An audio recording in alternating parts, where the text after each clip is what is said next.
वो सब पढ़े थे, ठीक है ना। तो एक दो चीज़ बचा हुआ, जो एक है ट्रेंच, एक है सबसे पहले ट्रेंच, ठीक है ना। ट्रेंच के बारे में जान लेते हैं, ठीक है ना। TRENCH, ट्रेंच ऑलरेडी पढ़ा हुआ हम लोग का, प्लेट टेक्टोनिक थ्योरी वगैरह जब पढ़ रहे थे ना, तो ऑलरेडी ये सब हम लोग पढ़ चुके हैं। ट्रेंच क्या होता है, ट्रेंच क्या होता है ये हम लोग पहले से जान रहे हैं। ट्रेंच होता है जब दो, पढ़ा है तुम लोग ना, जब दो, एक होता है ओशियनिक प्लेट, एक होता है कॉन्टिनेंटल प्लेट, है ना, पढ़े हुए।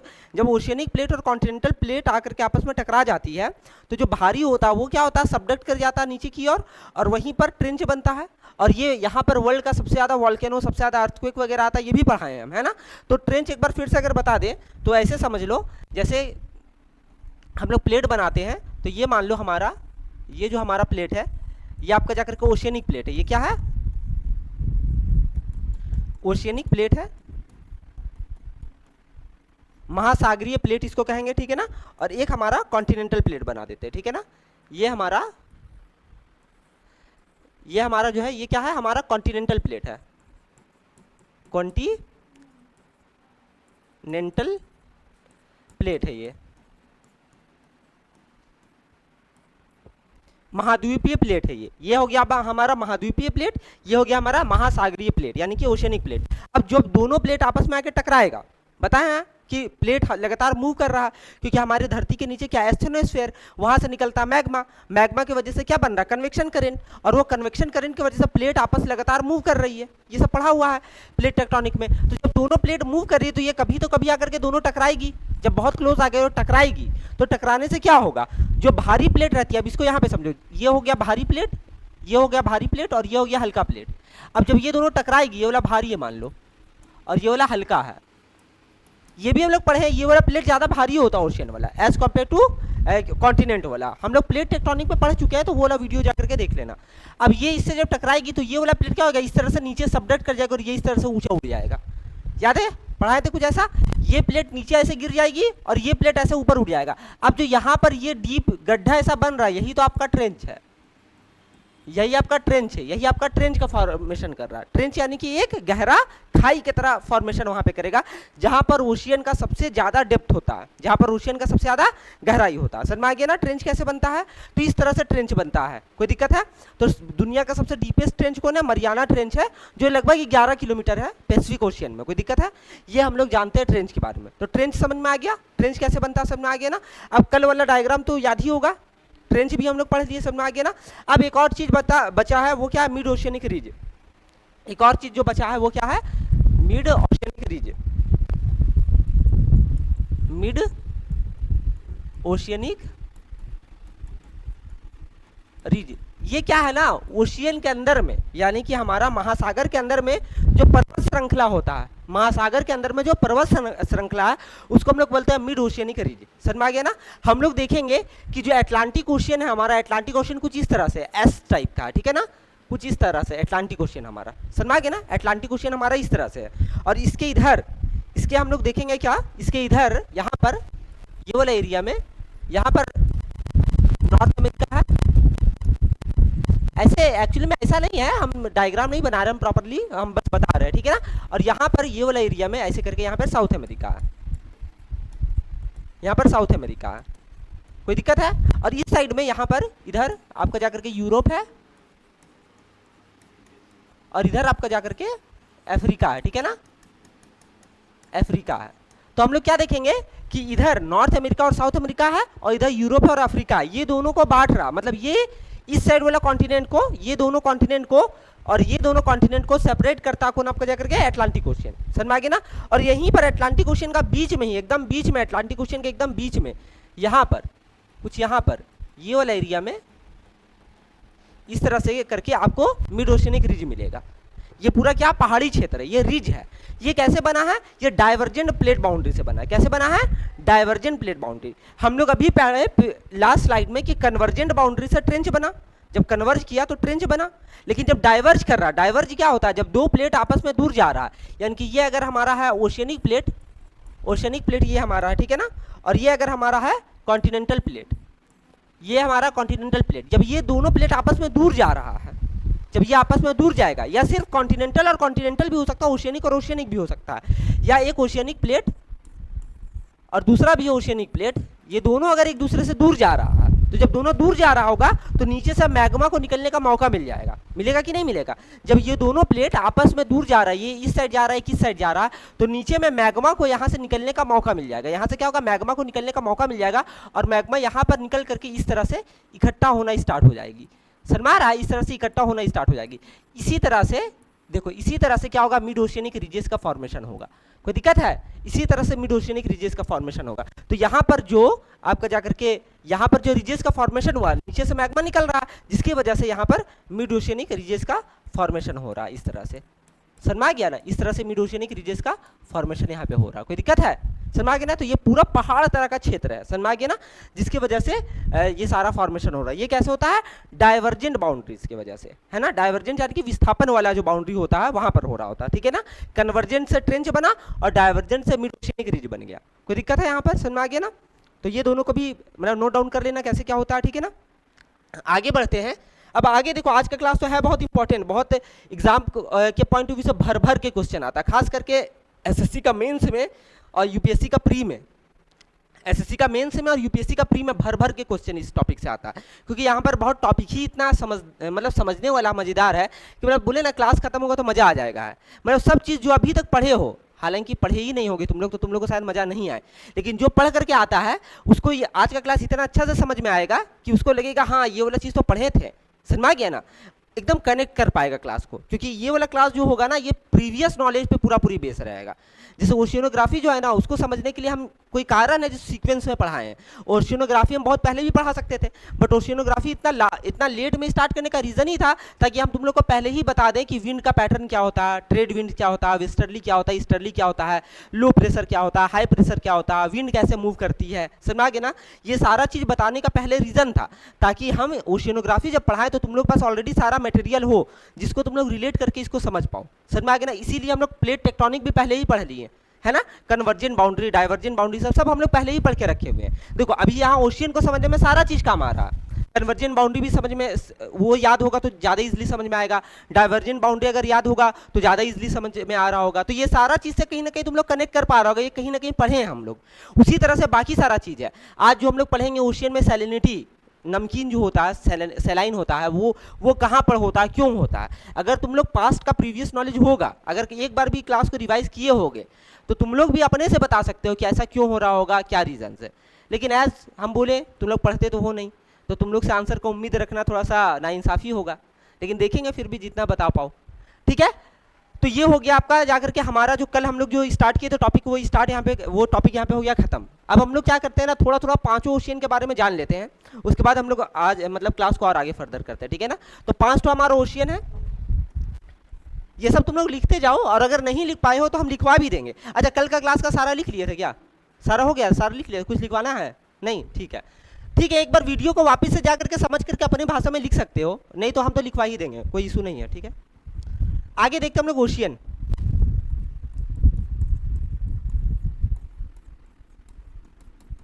वर्ल्ड ओशियन, ठीक है ना। कितना ओशियन है हमारा, 5 है मेजर। पहला बताओ, 5 ओशियन का नाम बताओ, तुम लोग बताओ, ठीक है। अटलांटिक ओशियन, ठीक है। दूसरा पैसिफिक, ठीक है। तीसरा क्या, अरे जोर से बोलो क्या, इंडियन ओशियन, ठीक है। चौथा, अब देखो अब आंसर नहीं मिलेगा, हमको पता था ना ये 3 के बाद नहीं मिलने वाला है। चौथा आर्कटिक ओशियन। हमको समझ में आ रहा, तुम लोग सब ग्रेजुएशन वगैरह 12th वगैरह सब घूस दे करके पास हुए हो।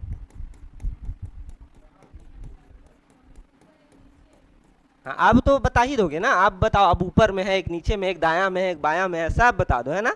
अब 5 ओशियन का नाम भी नहीं पता अच्छे से, बताओ।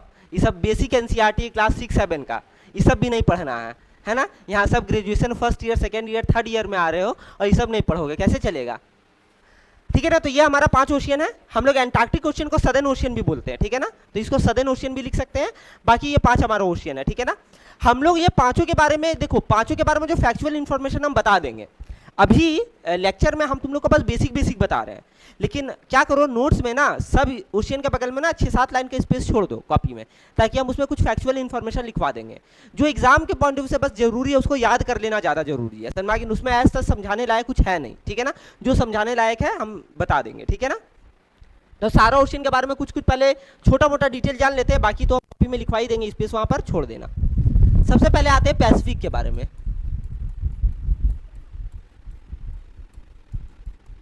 सबसे पहले आ जाते हैं पैसिफिक के बारे में, ठीक है। सबसे पहले आते हैं पैसिफिक के बारे में।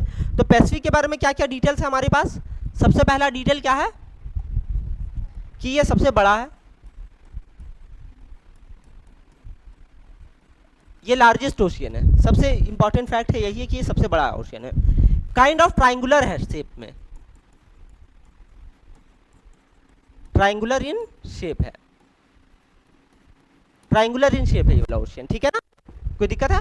तीसरा हम लोग फैक्ट इसके बारे में क्या जानते हैं कि लगभग 1/3 ऑफ अर्थ को कवर करता है ये, यानी कि लगभग 33% अर्थ को ये अकेला कवर करता है, ठीक है ना। ये 3 फैक्चुअल इंफॉर्मेशन हो गया। चौथा, डीपेस्ट जो पॉइंट है पूरा ओशियन में वो क्या है, मरियाना ट्रेंच। मरियाना ट्रेंच में भी क्या है, मरियाना ट्रेंच के अंदर में चैलेंजर्स डीप, क्या है मरियाना ट्रेंच के अंदर में चैलेंजर्स डीप, वहां पर इसका हाइट सबसे डेप्थ सबसे ज्यादा है। कोई दिक्कत है। तो ये हो गया कुछ बेसिक बेसिक से हम लोग के सामने फैक्चुअल इंफॉर्मेशन किसको लेकर के, पैसिफिक ओशियन को लेकर के। समझ में आ गया। इसको नोट डाउन करो, फिर दूसरा ओशियन में जाते हैं हम लोग।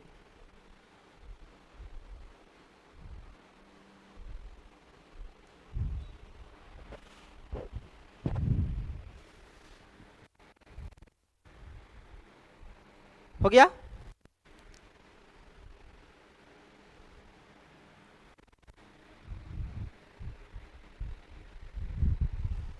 आगे बढ़े, चलो आगे बढ़ते हैं। पैसिफिक के बाद देखो आपका जाकर के Antarctic ocean, Atlantic, Atlantic ocean. देखो ये सब पता है, ये सब ना क्लास 6-7 का एनसीईआरटी में है, ये सब तुम लोग को पढ़ लेता ना तो हमको क्लास स्पीड में हम आगे बढ़ा देते हैं, बट इतना बेसिक से तुम लोग को बता दे रहे हैं ना, हम क्या बोले। कुछ दिन बाद हमको लगा पेन भी हम ही लिख रहे हैं, तुम लोग का नोट्स बना रहे हैं। आ जाओ एटलांटिक ओशियन में। एटलांटिक ओशियन जो है वो 50% अर्थ का इसका है, क्या पैसिफिक ओशियन का 50% है। समझ में आ गया ना। यानी कि ऐसा भी बोल सकते हैं ये 1/6 जो है वो अर्थ को कवर करता है, 1/6 अर्थ को कवर करता है, या पैसिफिक ओशियन का आधा है। समझ में आ गया ना। ये पैसिफिक ओशियन का आधा है, ये एस शेप्ड में है, ये क्या है, एस शेप्ड में है, मतलब एस टाइप का। समझ में आ गया ना, अल्फाबेट एस की तरह है, ठीक है ना। और इसमें और क्या खासियत है, सबसे बड़ा खासियत इसका है ये मिड ओशियनिक रीज इसी में पाया जाता है। ऐसे तो सभी में पाया जाता है, लेकिन सबसे लंबा इसी में पाया जाता है, ठीक है ना। सबसे लंबा मिड ओशियनिक रीज इसी में पाया जाता है, ठीक है ना। ये क्या करता है ना, यूरोप और अफ्रीका को अमेरिका से सेपरेट करता है ना। अभी दिखाए थे ना, यूरोप और अफ्रीका को अमेरिका से सेपरेट करता है, देखो है ना। यूरोप और अफ्रीका को ये दोनों अमेरिका से सेपरेट करता है ना। समझ में आ गया ना। ये आपका अटलांटिक ओशियन है, देखो एस शेप्ड में है ना, एस शेप्ड में है कि ना, एस में। और ये यूरोप और अफ्रीका को ये पूरा अमेरिका से सेपरेट करता है। कोई दिक्कत है। हो गया। तो ये पॉइंट भी लिख लेना, यूरोप और अफ्रीका को अमेरिका से सेपरेट करता है। कोई दिक्कत है। आगे आ जाते हैं हम लोग। इतना हो गया। तीसरा आ जाओ, इंडियन ओशियन।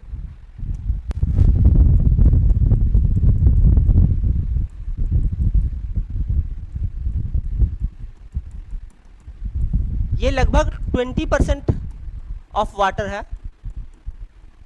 ये मतलब तीनों ओशियन में अभी तक जो हम लोग पढ़ रहे हैं, तीनों ओशियन में सबसे छोटा ये है। तीनों ओशियन में देखा जाए तो सबसे बड़ा आपका हो गया पैसिफिक, फिर अटलांटिक, फिर इंडियन ओशियन, ठीक है ना। अच्छा, दूसरा, only ocean to be named after a country.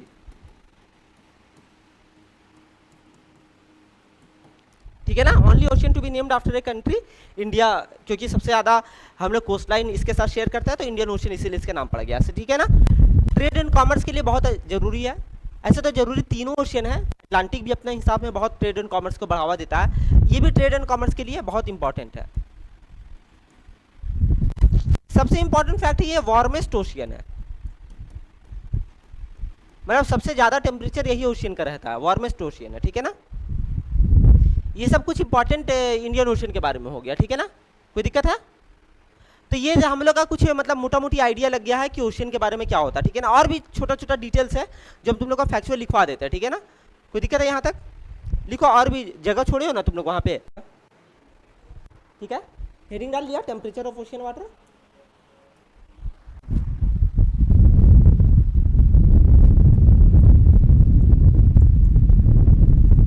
अब यहाँ से देखो, यहाँ से ना बहुत इंटरेस्टिंग लगेगा समझने में, अगर तुम लोग पास्ट का नॉलेज होगा तो समझ आगे ना।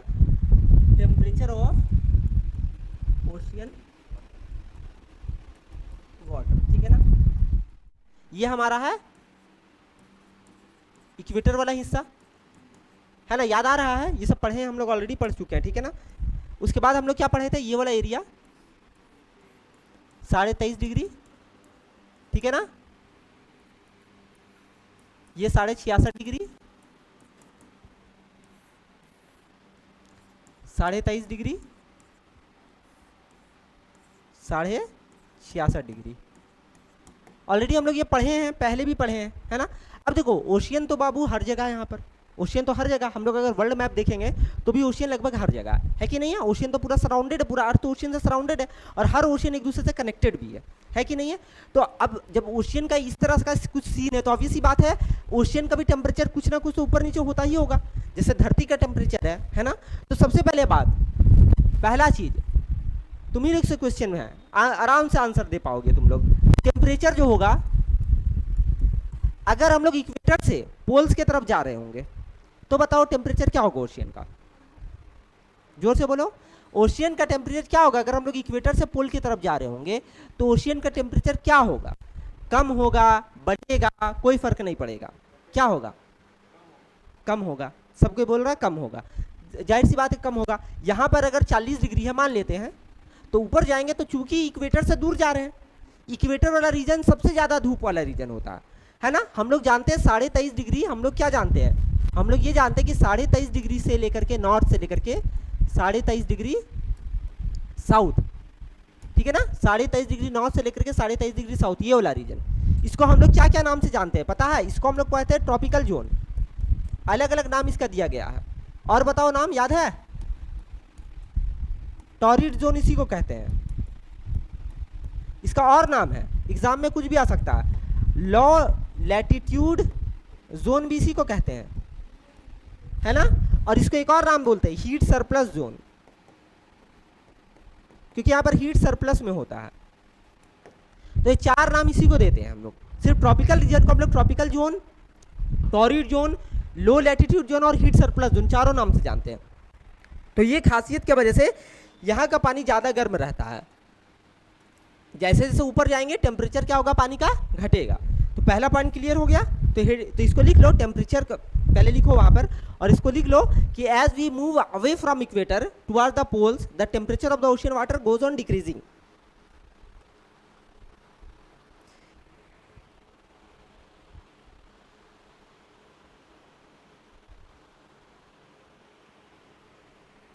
हो गया।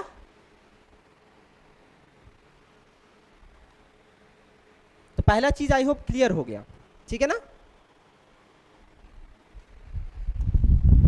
अब दूसरा सवाल देखो, सेंटेंस में ये सब क्वेश्चन रह सकता है, ये सब क्वेश्चन किस में रह सकता है, सेंटेंस में। जैसे हम क्या बोले, एसएससी का मेंस भी एसएससी का एमसीक्यू में ही होता है, तो वहां पर सेंटेंस में रहेगा, या तो यूपीएससी का प्रीलिम्स, इसमें ऐसा क्वेश्चन रहेगा। ऐसा क्वेश्चन आएगा कि consider the following statements regarding the temperature of oceans. पहला point, as we move away from the equator the temperature goes on decreasing, पहला पॉइंट रहेगा। दूसरा पॉइंट दे देगा कि the temperature of the oceans in the southern hemisphere is more as compared to northern hemisphere. ऐसे करके दो तीन ऑप्शन, दो तीन पहले क्वेश्चन के अंदर ही क्वेश्चन है, उसके बाद आंसर रहेगा, मतलब सॉल्यूशन में रहेगा option. Only A statement is correct, A B both are correct, है ना। सी रहेगा none of them are correct, D रहेगा all of them are correct. तो तुमको जब तक नॉलेज नहीं होगा क्लैरिटी के साथ, कितना रटोगे, है ना, रटने से सब चीज़ नहीं होगा। एसएससी का मेन से रटने से नहीं निकलेगा, उसके लिए कॉन्सेप्चुअल क्लैरिटी होना ही चाहिए। प्रीलिम से रट उठ के पास कर भी लो, लेकिन मेन से नहीं निकाल पाओगे जब तक कॉन्सेप्चुअल क्लैरिटी ना हो। तो उसके लिए पढ़ना पड़ेगा हम लोग को। तो अब हम लोग देखते हैं क्या होगा, बताओ, नॉर्दर्न वर्सेस सदर्न। अब बताओ कौन सा हेमिस्फीयर में टेम्परेचर ओशियन का ज्यादा रहेगा और कौन सा हेमिस्फीयर में कम रहेगा। चलो बताओ, सोच करके बताओ, कौन बता रहा। क्या नॉर्दर्न में? सब नॉर्दर्न बोल रहा है क्या? नॉर्दर्न में? अच्छा एक सेकंड, यहाँ पे ऑप्शन दे देते हैं। नॉर्दर्न में ज़्यादा, नॉर्दर्न में कम, सदर्न में ज़्यादा, सदर्न में कम, या कांस्टेंट सब जगह, कोई फर्क नहीं पड़ेगा। अब बताओ कौन सा ऑप्शन में हमारे नॉर्दर्न में ज़्यादा। अब हम, मेरा सवाल है टेम्परेचर का क्या होगा। तो नॉर्दर्न में ज़्यादा कौन कौन कह रहा है बताओ हमको। नॉर्दर्न में ज़्यादा रहेगा, ठीक है। नॉर्दर्न में कम कोई बोल रहा है क्या? नहीं, ठीक है, इसको रूल आउट कर देते हैं। तब सदर्न में ज़्यादा कौन कौन बोल रहा है? सदर्न हेमिस्फीयर में क्या? हाँ तो तुम ये कांस्टेंट मार दो, उसके बाद बोलेंगे, ठीक है ना। तो चलो इसका कांस्टेंट मार देते हैं, हर जगह कांस्टेंट होगा। तुम्हारा कांस्टेंट, चलो तुम्हारा भी कांस्टेंट मार देते हैं। अरे तुम लोग दोनों क्या बोले अभी, देखो आगे। अभी तुरंत लास्ट स्लाइड में हम लोग पढ़े हैं कि टेम्परेचर सब जगह वेरी करेगा। क्यों वेरी करेगा? क्योंकि अलग अलग लैटिट्यूड्स का अलग अलग खासियत होता है कि नहीं होता है। तो नॉर्दर्न हेमिस्फीयर देखो, ये पूरा एरिया हो गया नॉर्दर्न हेमिस्फीयर, यहाँ से यहाँ तक हो गया, ये पूरा हो गया नॉर्दर्न हेमिस्फीयर, हुआ कि नहीं हुआ। और ये पूरा इधर से हो गया, यहाँ से यहाँ सदर्न हेमिस्फीयर, ये हुआ कि नहीं हुआ। अब तुम लोग बताओ ये दोनों हेमिस्फीयर में कौन सा हेमिस्फीयर ज्यादा गर्म रहेगा, बताओ। अब समझ में आया क्वेश्चन? क्या अभी भी क्वेश्चन समझ में नहीं आया? और कितना टॉपिक रह गया आज का? क्वेश्चन समझ में आया? हाँ तो बताओ कौन सा हेमिस्फीयर गर्म रहेगा। अब देखो यहाँ पर, चलो बताते। देखो रुक्मिनी जो है वो काइंड ऑफ सही बताइए, गर्म रहेगा आपका नॉर्दर्न हेमिस्फीयर, ठीक है ना, as compare to southern hemisphere. अब उसका रीजन है, यानी कि इसका आंसर क्या हो गया, पहले आंसर जान लो। नॉर्दर्न हेमिस्फीयर ये ज़्यादा हॉटर रहेगा as compare to southern hemisphere, यानी कि सदर्न हेमिस्फीयर क्या रहेगा, कूलर रहेगा। समझ में आ गया ना। पहले हम लोग ये जान लिए, आप जान लेते क्यों, उसका क्या रीज़न है। देखो ऑब्वियस ही बात है, अब इसके लिए थोड़ा सा बोलते हैं, इसलिए क्लास में प्रेजेंस ऑफ माइंड होना बहुत जरूरी है। हम लोग अगर 6-7 क्लास पीछे जाएं तो हम लोग पढ़े थे, विंड वाला चैप्टर में जब पढ़ रहे थे ना, तब पढ़े थे कि सदर्न हेमिस्फीयर में ओशियंस बिल्कुल ब्लैंक है, मतलब सिर्फ खाली है, जमीन वहाँ पर ना के बराबर है, और नॉर्दर्न हेमिस्फीयर में जमीन भरा हुआ है। पढ़े थे, बोलो हाँ पढ़े हैं ये सब चीज़। तो अब देखो, अब उसमें हम ये भी चीज़ बताए थे कि नॉर्दर्न हेमिस्फीयर में जमीन और सी अलग अलग समय में गर्म और अलग अलग समय में ठंडा होता है, याद होगा ये भी चीज़। ये भी बताए थे कि जमीन जल्दी गर्म होता है और जल्दी ठंडा भी हो जाता है, और पानी देर से गर्म होता है और देर से वो कूल डाउन होता है, ये भी बताए थे हम। तो नॉर्दर्न हेमिस्फीयर में चूंकि जमीन है तो वहां पर समुद्र का पानी ज़्यादा जमीन के कॉन्टेक्ट में आता होगा, कॉमन सेंस है, ज़्यादा जमीन के कॉन्टेक्ट में आता होगा, ज़्यादा सी वहीं पर है। तो जब ज़्यादा जमीन के कॉन्टेक्ट में आता होगा, समझा गया ना, तो ज़्यादा गर्म वो होता होगा, क्योंकि जमीन गर्म है तो उससे सटा हुआ जो है ओशियन, सॉरी सी, तो वो गर्म होता होगा। वो गर्म होता होगा तो अपने आसपास वाला पानी को गर्म करता होगा, है कि नहीं।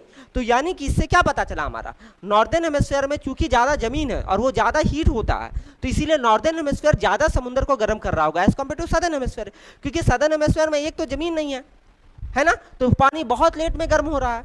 तो एनी डे हम लोग देखेंगे नॉर्दर्न हेमिस्फीयर का पानी ज़्यादा गर्म है as compare to southern hemisphere का पानी। कोई दिक्कत है, समझ में आ गया।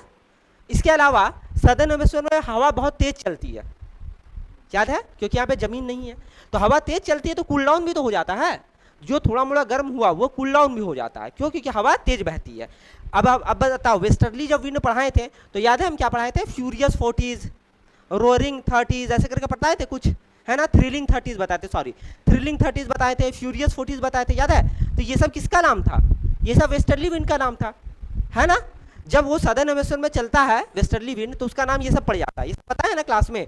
तो ये सब की वजह से सदर्न हेमिस्फीयर ठंडा रहता है। तो देखो ये सब टॉपिक तुम लोग अगर मान के चलो भूल गए हो ना, ये सब भूल गए हो, कोई दिक्कत नहीं। अगर तुम लोग का कॉन्सेप्ट पता है, कॉन्सेप्ट कैसे बना, पिछला क्लासेस को देख करके, पिछला क्लासेस में तुम्हारा कॉन्सेप्ट बना है, तभी ये क्लासेस को आंसर तुम कर पाओगे। हम पहले ही बोले थे, समझ में आ गया ना। अगर पिछला क्लासेस तुम नहीं देखे हो तो ये सब क्लासेस नहीं आंसर सॉल्व कर पाओगे, फिर रटना पड़ेगा तुमको कि अच्छा इसमें ऐसा क्यों हो रहा, रट लेते हैं, समझ में आया? तो रटने से अगर बचना है तो कॉन्सेप्ट को समझा करो, नहीं तो क्लास ऐसे भी बोरिंग लगेगा फिर, ठीक है? तो ये हो गया हमारा टेम्परेचर जो सदर्न और वर्सेस नॉर्दर्न हेमिस्फीयर। कोई दिक्कत है? आगे बढ़े, चलो आगे आते हैं। अब बताओ,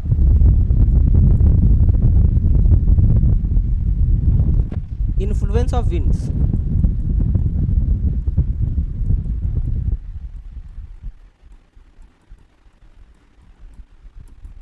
अब बताओ अगेन, देखो हम रफ रफ सा कॉन्टिनेंट बना दे रहे हैं, ऐसे हम कॉन्टिनेंट नहीं बना रहे, रफ रफ सा बना दे रहे हैं, ठीक है ना?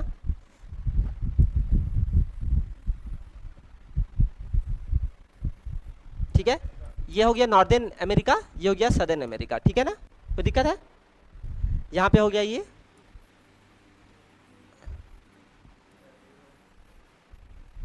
ठीक है ना? ये हो गया यूरोप,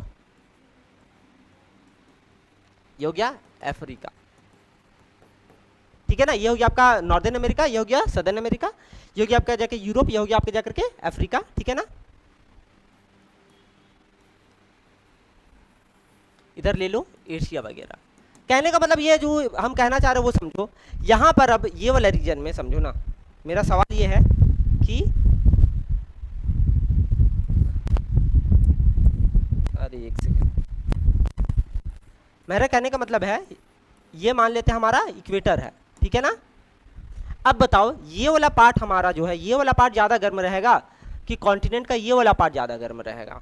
सरमाया क्वेश्चन ये है, क्वेश्चन ये है कि कॉन्टिनेंट का इस साइड वाला एरिया ज़्यादा गर्म रहेगा ओशियन से, या इस साइड वाला एरिया ज़्यादा गर्म रहेगा ओशियन से? सवाल समझ में आया क्या है? कि इसको ऐसे बोल सकते हो कि वेस्टर्न साइड ऑफ कॉन्टिनेंट इधर में ज़्यादा गर्म रहेगा कि ईस्टर्न साइड वाला कॉन्टिनेंट का पानी इधर वाला ओशियन ज़्यादा गर्म रहेगा? समझ में आ गया ना? अब बता कौन सा कोस्ट वाला पानी ज़्यादा गर्म रहेगा? इस साइड वाला गर्म रहेगा। सब कोई बोल रहा है इधर वाला, क्या इस साइड वाला ज़्यादा गर्म रहेगा? चलो जो जो बोल रहा है पहले दिमाग लगा लो 2 मिनट का, उसके बाद बताते हैं। सोच लो, आंसर भी बताना क्यों।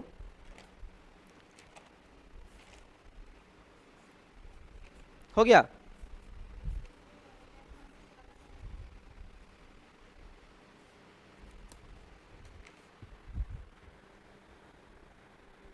अब ये सब को भी याद रखना जो आप पढ़ाए हैं, कि जब ओशियन करंट पढ़ाएंगे ना तो ये सब सब काम आएगा। इसीलिए बोल रहे ज्योग्राफी का क्लास ऐसा है ना जो एक दूसरे से बहुत रिलेटेड है। तुम लोग अगर सोचोगे कि ज्योग्राफी नहीं करेंगे और अगला दिन समझ में आ जाएगा ना तो मुश्किल होगा। हाँ बताओ, तुम्हारे हिसाब से ये ज़्यादा होगा और बाकी सबके हिसाब से यही गर्म होगा? सब यही में बोल रहे हैं सब। देखो इसीलिए बोलते हैं तुम्हें दिमाग नहीं लगाया, सिर्फ एक चीज़ पढ़ लिया। क्यों इस साइड वाला गर्म होगा हमको बता दो चलो। अच्छा लैंड ज़्यादा, अरे तो लैंड तो यहाँ पर भी है। अभी हम लोग सदर्न हेमिस्फीयर तो देखो, यहाँ पे नॉर्दर्न सदर्न हेमिस्फीयर तो और नीचे है, इधर आ जाएगा, इधर पूरा खाली है कि नहीं? सदर्न हेमिस्फीयर अभी तो और नीचे है ना, इधर पूरा खाली है, इधर जो हम ड्रॉ ही नहीं किए हैं। इतना भाग में तो जमीन यहाँ भी है, जमीन तो यहाँ भी है ना, दोनों जगह जमीन है, ऐसा हम कोई भेदभाव नहीं कर रहे। यहाँ भी जमीन है और यहाँ भी जमीन है, समझ आ गया ना? इसको हम लोग मैप में भी समझ सकते हैं। जब तक तुम लोग दिमाग लगाओ हम मैप निकाल लेते हैं।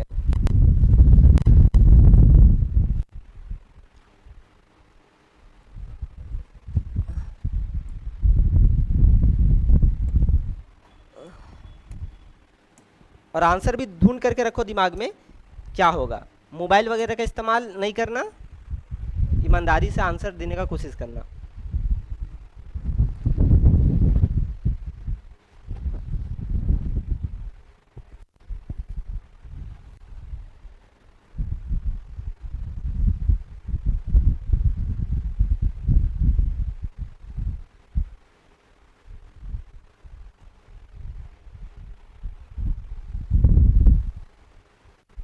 हम्म,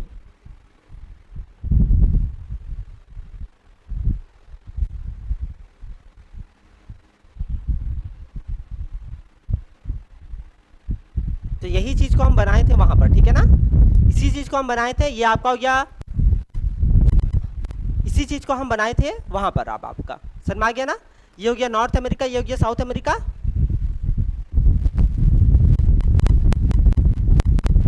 ये हो गया नॉर्थ अमेरिका, ये हो गया आपका साउथ अमेरिका, ये हो गया आपका अफ्रीका, ये यूरोप,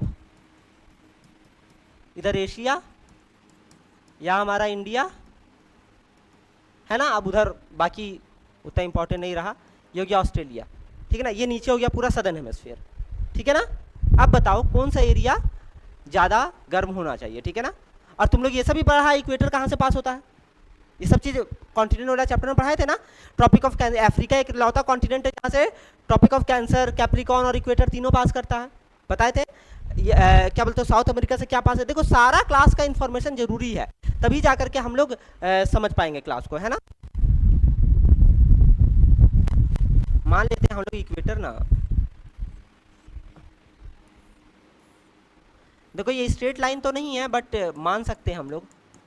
तो ये हमारा मान लो इक्वेटर, ठीक है ना, समझ आ गया ना। ये मान लो हमारा इक्वेटर है। अब बताओ ये वाला एरिया ज़्यादा हॉट होगा या ये वाला एरिया ज़्यादा हॉट होगा, कौन वाला एरिया ज़्यादा हॉट होगा, जल्दी बताओ। सब कोई तुम लोग इस साइड वाला बताए हो, है ना। अब देखो हम बताते हैं इसका आंसर एक्चुअल में क्या है। एक्चुअल में इस साइड वाला ज़्यादा हॉट होगा। उसका रीज़न है, तुम लोग क्या हो गया ना, one side of the image को देखे हो।